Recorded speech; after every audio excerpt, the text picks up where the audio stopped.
Chapter number 2 sources of corporate finance का case study हम लोग लेने वाले हैं। एग्जाम में 3 मार्क का एक केस स्टडी आता है, छोटे छोटे 3 उसमें क्वेश्चंस होंगे, तो ऐसे आपको 3 में से 2 अटेम्प्ट करने रहते हैं। तो let us come to second chapter. The balance sheet of a Donald company for the year 2018-19 reveals equity share capital of 25 lakhs and retained earnings of 50 lakhs. Is the company financially sound? क्या लगता है? पहले तो एक concept समझो, share capital plus retain earnings को net worth बोलते हैं। सो कंपनी का नेटवर्थ कितना है? 75 lakhs। और 25 लाख के शेयर कैपिटल में इन्होंने रिटेन अर्निंग्स कितना बनाया? 50 लाख। रिटेन अर्निंग्स प्रॉफिट में से ही बनता है, मतलब कंपनी ने इतने सालों में बहुत जबरदस्त रिजर्व्स क्रिएट किया है। तो कंपनी बहुत फाइनेंशियली साउंड है, क्योंकि ऐसा सोचो ना, आपने धंधे में 25 लाख लगाया, नफा किया सालों साल, और 50 लाख का रिजर्व बनाया, तो बहुत अच्छी बात है ना ये। सो कंपनी का रिटेन अर्निंग 50 लाख है, 25 लाख प्लस 50 लाख 75 lakhs का नेटवर्थ है। ठीक है, तो डबल शेयर कैपिटल का डबल तो कंपनी ने रिजर्व्स के तौर पर ही क्रिएट किया है। That's a very good thing. तो कंपनी इज फाइनेंशियली साउंड, और इसमें इन लोगों ने लोन भी बोला नहीं है, तो ये भी प्लस पॉइंट है। Come to the same case but the question is different. Can the retained earnings be converted into capital? Yes और नो? कैसे? कैसे? आपका 25 लाख का शेयर कैपिटल है, आपका 50 लाख का रिटेन अर्निंग्स है। क्या आप इस रिटेन अर्निंग्स को शेयर कैपिटल में कन्वर्ट करेंगे? पहली बात, किस स्थिति में करेंगे? पार्शियल आंसर है shares. Very good, bonus shares. Dividend दो ही प्रकार से दिया जा सकता है, एक कैश और एक बोनस शेयर्स। जब मैं कैश बोल रहा हूं it means online transfer. Bonus shares, let us take the same example, इसको मैं बोनस शेयर में आपको कन्वर्ट करके बताता हूं। बोनस शेयर्स का एक और नाम है कैपिटलाइजेशन ऑफ रिजर्व। अच्छा, आप लोग शेयर होल्डर हो, जितने इधर स्टूडेंट है, आपने मुझे कितना दिया है? 25 लाख। वो मैंने कहां लगाया? धंधे में लगाया, उसमें नफा किया, 50 लाख का रिजर्व बन गया। अब मैं आपको फुकट के शेयर्स दूंगा। अब शेयर्स दूंगा तो डू यू एग्री, ये इक्विटी शेयर कैपिटल बढ़ना चाहिए।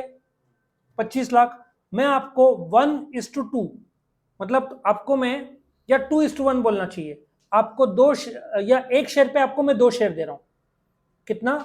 2 share for every 1 share held. 25 lakh का आपको कितने का दे रहा हूं? 50 लाख। तो मैं अकाउंटिंग एंट्री क्या करूंगा? रिटेन अर्निंग्स को डेबिट डालूंगा, इक्विटी शेयर कैपिटल को क्रेडिट डालूंगा।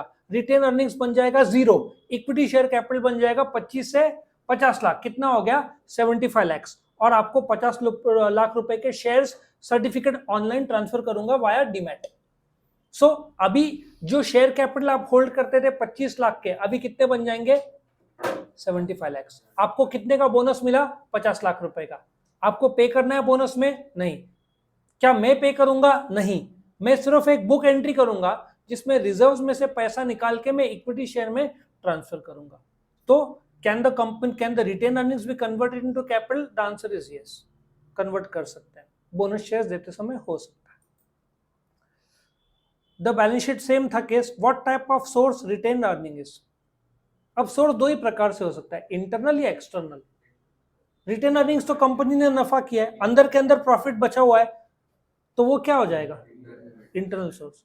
एक्सटर्नल सोर्स में आप डिबेंचर, पब्लिक डिपॉजिट जब लेते हो बाहर से, वो दैट इज एक्सटर्नल सोर्स। ये तो आपके कंपनी का भीतर का, ठीक है ना। सो ये इंटरनल सोर्स माना जाएगा। आगे बढ़ते हैं। नया केस है, mister Satish is a speculator. Speculator वो आदमी है जो शेयर बाजार में पैसे डालता है और कुछ ही दिन या हफ्ते या महीने में उसको बेच के नफा कमाने की कोशिश करता है, उसको हम बोलते हैं स्पेकुलेटर। एक इन्वेस्टर कौन होता है? जो इन्वेस्ट करता है, पेशेंस रखता है, कुछ महीने और साल रुकता है, we call that as investor. Speculator वो शेयर बाजार में तुरंत चढ़ाव उतराव जो होता है उसमें नफा करना चाहता है, स्पेकुलेटर है। He desires to take advantage of growing market for company's product and earn handsomely. According to you, which type of share Mr. Satish will choose to invest? आपके पास दो ऑप्शन है, इक्विटी और प्रेफरेंस। आप preference में क्या speculate करेंगे? उसमें तो 100, 101, 99 होगा। मैंने आपको क्रॉम्पटन ग्रीव्स का एग्जांपल दिया था कुछ साल पहले, या कोविड के टाइम में उसका दाम कितना आ गया था, 9 रुपया, 10 रुपया, फिर बढ़ते बढ़ते 500 रुपया हो गया। सो आप 10 लाख रुपया would have become 5 crore rupees, आपने 5 साल होल्ड किया होता था। ठीक है, ऐसे कुछ कंपनीज है जिनका एबनॉर्मली हाई रिटर्न मिला है। ठीक है, तो वो कैपिटल एप्रिसिएशन चाहता है, रिस्क लेना चाहता है, तो इक्विटी शेयर कैपिटल खरीदे। डिबेंचर, प्रेफरेंस शेयर्स, ये सब का शेयर बाजार में बहुत कम मूवमेंट होता है। उसका कारण क्या है? Very good, fix date of dividend है। अब आपको पता है, सपोजिटली आप एक गाड़ी खरीदते हो, ठीक है, आपको पता है माइलेज 100 भी दे सकती है और 10 भी दे सकती है, रिस्क है। आप सोचते हो बिंदास रिस्क लेते हैं, आज 100 दे देगी, लेकिन आपको पता है गाड़ी 15-20 का ही माइलेज देगी, और आप रिस्की टाइप हो, तो आप वैसे गाड़ी लोगे जिसमें आपको माइलेज पता नहीं, हो सकता है ज्यादा भी रहे। सो इक्विटी शेयर कैपिटल में रिटर्न्स एबनॉर्मली हाई भी हो सकता है। प्रेफरेंस में तो रिटर्न्स हर साल पता है, लाख रुपए डाला तो 10,000 के ऊपर मिलना नहीं है। सो बेटर कि रिस्क में डाले, जो वैसा टाइप का मेंटालिटी होना चाहिए। और स्पेकुलेटर वो आदमी है जो रिस्क लेने के लिए तैयार है, तो वो इक्विटी शेयर में पैसा डालेगा। What does he received as return on investment? Dividend एक रिटर्न है जो कंपनी प्रॉफिट में से देती है। दूसरा क्या मिलेगा उसको? उसने 100 रुपए का शेयर खरीदा, 125 दाम हो गया, 125 में बेचा, तो कितने का नफा किया? 25 रुपया। तो ये कैपिटल एप्रिसिएशन हुआ। He will return dividend as return on investment, and if he sells shares he will also receive capital appreciation. ये भी आप जोड़ सकते हैं, लेकिन यहाँ पे रिटर्न ऑन इन्वेस्टमेंट बोला है तो आप डिविडेंड बोलो, और इफ ही सेल शेयर तो क्या मिलेगा उसको? Capital appreciation. उसको इनकम टैक्स में टैक्स लगता है, उसको क्या बोलते हैं? Capital gains. Now, Mr. Satish is a speculator.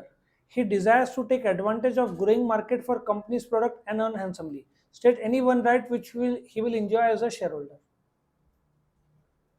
Rights तो बहुत सारे हैं, as in, हाँ, उसको कैसे बोलेगा इंग्लिश में? मीटिंग में जा सकता है। तू तो ऐसा बोला कि डेट पे जा रहा है, हाँ, कैसे बोलेंगे? Right to attend, right to vote, right to receive dividend, right to receive annual report.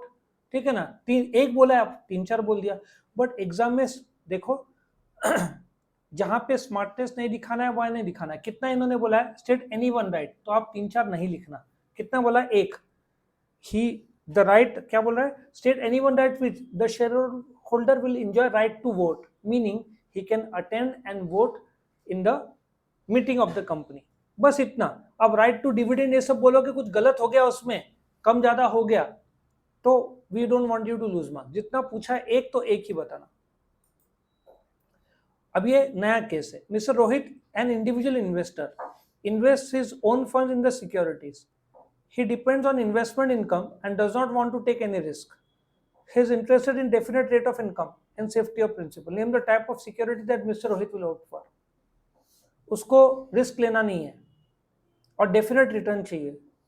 Equity में डेफिनेट रिटर्न नहीं होता, तो किस में होता है? तो he should opt for preference shares, और यहाँ पे सिक्योरिटी बोला है। सिक्योरिटी में डिबेंचर भी आता है, so he can also invest in debenture. आ रहा है समझ में? सो यहाँ पे since name the type of security बोला है, सो मैंने सेफ्टी के लिए प्रेफरेंस शेयर कैपिटल बोला है, डिबेंचर भी आंसर सही रहेगा। ठीक है, बट सिक्योरिटी ज्यादातर तो इक्विटी प्रेफरेंस के लिए डिबेंचर भी यूज करते हैं। प्रेफरेंस शेयर कैपिटल में फिक्स रेट ऑफ रिटर्न है, सेफ्टी के लिए डिविडेंड भी पहले मिलता है, कंपनी बंद होगी तो पैसा भी, कैपिटल भी पहले मिलता है, तो वो ज्यादा सिक्योर्ड और सेफ है। Next, what does he receive as return on his investment? Preference shares पे क्या मिलेगा? He will receive dividend as a return on investment at a fixed rate. 1 line 2 line, ज्यादा खींचना नहीं, क्योंकि एक केस में 3 क्वेश्चन होते हैं, एक मार्क का होता है। 3 लाइन, आप 10 लाइन लिख के कोई मतलब नहीं है।